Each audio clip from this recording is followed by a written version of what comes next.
प्रार्थना करता रहता है पंडाल में बैठे। और कुछ लोग तो सरौता लेके, क्या हो गया इन आयोजकों को, कोरोना के माहौल में भी कथा करा रहे हैं। बताओ, बोलो जय श्री राम।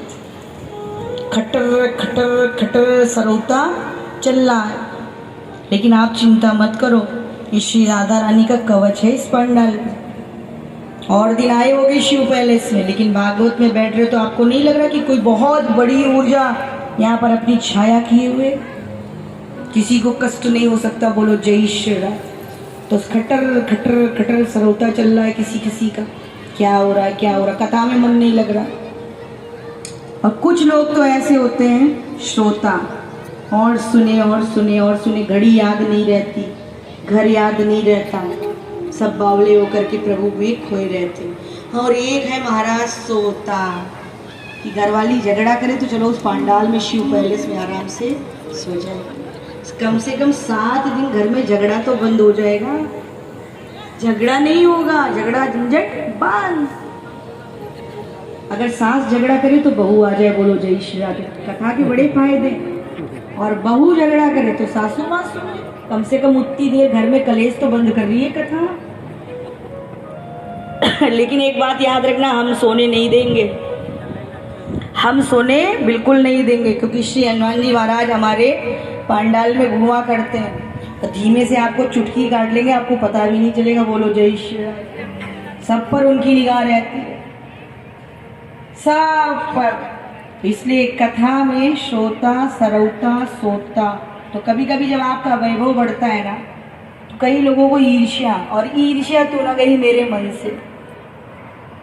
तो ईर्ष्या की भट्टी जब अंदर जलती है ना, तो लाख उसको एसी में बिठा लो, उसकी वो भट्टी भभकती रहेगी, भभकती रहेगी। हम करें तो ठीक है, प्रभु हम धनुष तोड़े वो ज्यादा अच्छा।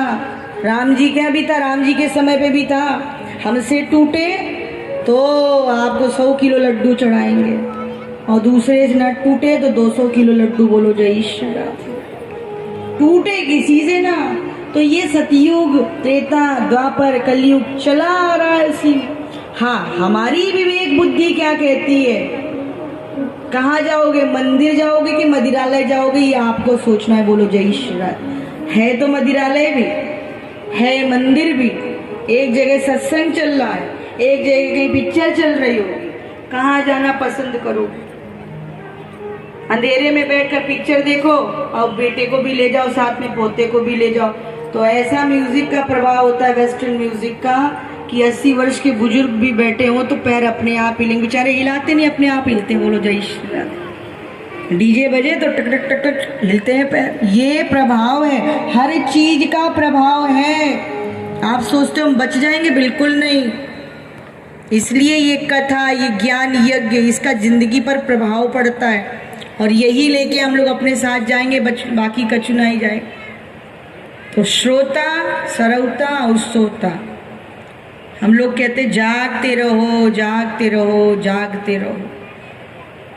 थोड़ा सा वैभव आया, 4 लोग आपकी निंदा करने लगते, अरे ऐसे ही आ गया, पता नहीं कहाँ से गाड़ी लेके आया, कल तक तो कुछ नहीं था। देखो कथा कहने लगी, कल तक क्या थी, हमारे गांव में ऐसी घूमा करती थी, आवाज बनी बड़ी ब्यास। बोलो जय श्री राम। ये समाज है। समाज क्या कहता है, हम तो समनम डूबे हैं, तुमको भी डुबोई के मार देंगे। इसलिए वायरस से बचो। आप अपने घर को देखो, अपने बच्चों को देखो, अपनी शिक्षा देखो, अपना संस्कार देखो, और आराम से राधा रानी का भजन करो, और अपने राष्ट्र को समर्पित होते हुए एक अच्छे नागरिक, ज्यादा दूसरों की बातों में मत आओ।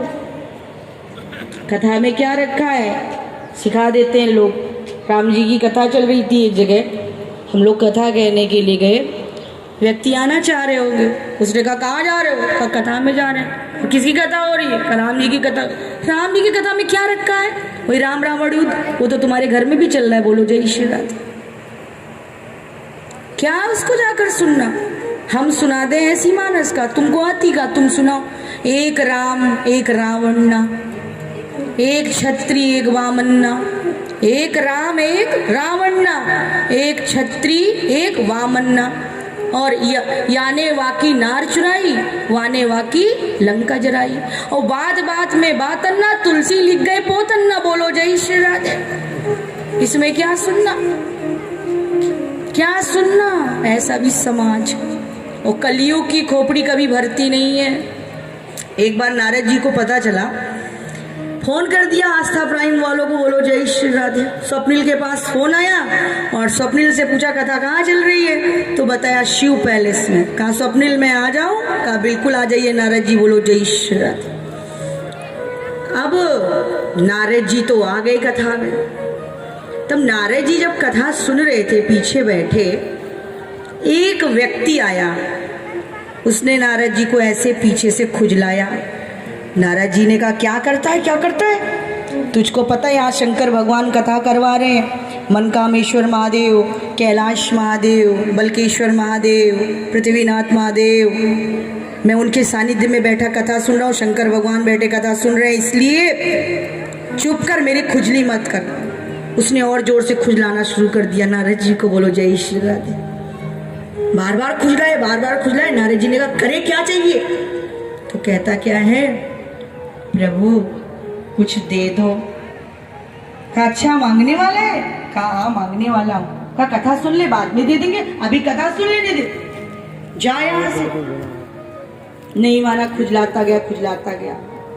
तो नारद जी ने कहा जाओ, चले जाओ, देखो वो बैठे हैं श्री मुकेश गोयल जी, उनके पास जाओ, बोलो जय श्री राधे। आया, मुकेश गोयल जी को खुजलाया, कहा भैया तुझको दिख नहीं रहा है, इतना बड़ा आयोजन चल रहा है, 7वां दिन है, पीछे खुजली मचा रहा है, अभी मेरे पास समय नहीं, मैं नहीं दे पाऊंगा, जा मुझे सारी व्यवस्था देखनी, सर्व व्यवस्था प्रमुख हूं मैं।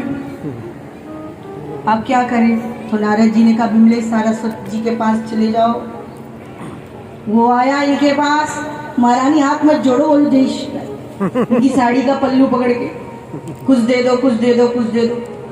इन्होंने भी डांट के भगा दिया। फिर गया कमलेश जी के पास, अरे तुझे यही काम पड़ा है, मैं तो इतनी देर से सारा काम कर रहा हूँ, मुझे देखनी, योजना बनानी है। मुनीन्द्र जी के पास, मुनीन्द्र जी ने भगा दिया, बोलो जय श्री, निकलो यार। अब बेचारा वो पांडाल के चक्कर काटता काटता पीछे पहुंचा। फिर नारद जी को खुजाया उसने। नारद जी ने कहा फिर वापस आ गया। कहा तुझे बताया था बड़े दिग्गज लोग बैठे, उनसे जाके मांग ले, एक बार और ट्राई कर ले। प्रतिभा जिंदल के पास चला जा, बोलो जय श्री राधे। अब ये तो कथा में खोई थी, ध्यान ही नहीं दिया। कहा कोई नहीं सुन रहा वहां पे, तो कहा जाओ भानु प्रताप सिंह सपत्नीक बैठे, पत्रकार बड़ी अच्छी खबरें देते, उनसे ले लो। अब भानु प्रताप जी ने उसका पता वता पूछ लिया, कहाँ से, जो पत्रकारों का कार्य होता, कहाँ से आए, क्यों भाग गया सरपट दौड़ के, बोलो जय श्री राधे। नारद जी के पास जाके पीछे बैठ गया, नारद जी को खुजलाने लगा। नारद जी ने कहा खाली पीली नीली खोपड़ी खाए रहा मेरी जान, ला एक पर्ची लिखी और कहा ये ले, और सीधा जहां भेज रहा हूं वहीं चला जा। तो शिव पैलेस की कथा सुनकर वो वहां से चला गया। और पता है कहाँ गया? नारद जी ने चिट्ठी कहाँ लिखी? और देखो सब कथा में होता है, इसलिए बता रहे, कथा में आप ही कथा नहीं सुन रहे, सभी देवी देवता भी बैठे कथा सुन रहे।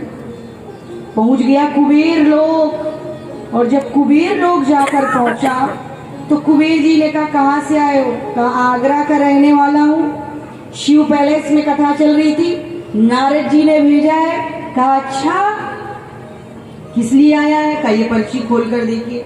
पर्ची में जो लिखा था उसके अनुसार कुबेर ने अपना काम शुरू कर दिया। और वो काम क्या शुरू किया?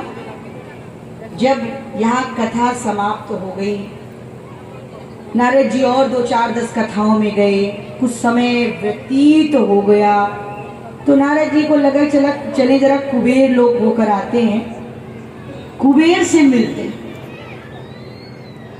नारद जी पहुंचते कुबेर लोग, और जब वहां कुबेर लोग पहुंचते हैं तो एक बीमार आदमी, 4-5 उसके सर पे बाल रह गए थे, वो कुबेर लोग के बाहर लेटा हुआ था। नारद जी ने कहा एक्सक्यूज मी भैया, ये कुबेर लोग है, कुबेर साहब कहाँ मिलेंगे? तो उसने अपना परिचय दिया कि ये कुबेर लोग है और मैं कुबेर हूँ, बोलो जय श्री राधे। कहा आपकी ये हालत, आपके सर पे 4-5 बाल रह गए और इतनी दुबली पतली अवस्था में मैं नहीं पहचान पा रहा हूँ कि आप कुबेर, ये कैसे हुआ? नारद जी ने पूछा। कहा सर आपकी मेहरबानी, सब कुछ आपने किया मेरे साथ। कहा मैंने क्या किया ऐसा? कहाँ आगरा से एक व्यक्ति को भेजा था ना, शिव पैलेस से एक चिट्ठी भेजी थी। वो चिट्ठी लेकर आया और उसने मुझे अपने जैसा बना दिया। अब मैं बिल्कुल फटेहाल कंगाल पड़ा हूं। कहा वो अभी तक गया ही नहीं।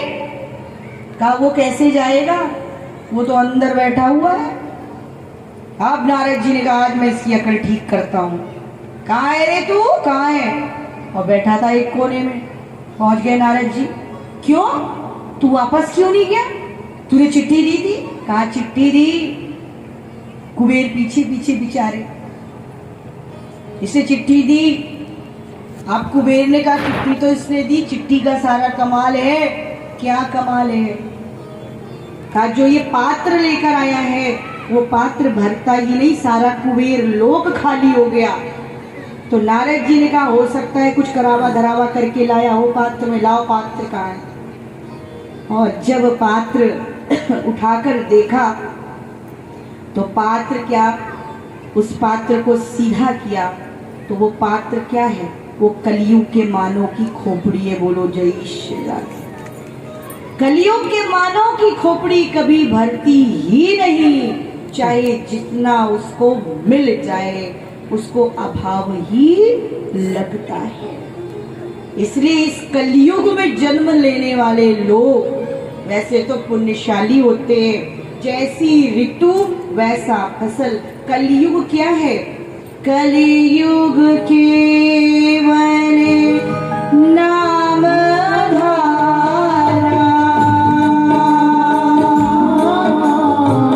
सोए सोए नए होते नहीं पारा।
जागते उठते बैठते कलयुग में 60-70 बार भी नाम ले लोगे तो आपकी बल्ले बल्ले हो जाएगी। बोलो जय श्री राम। श्री राधा रानी आपको लेके अपने साथ जय।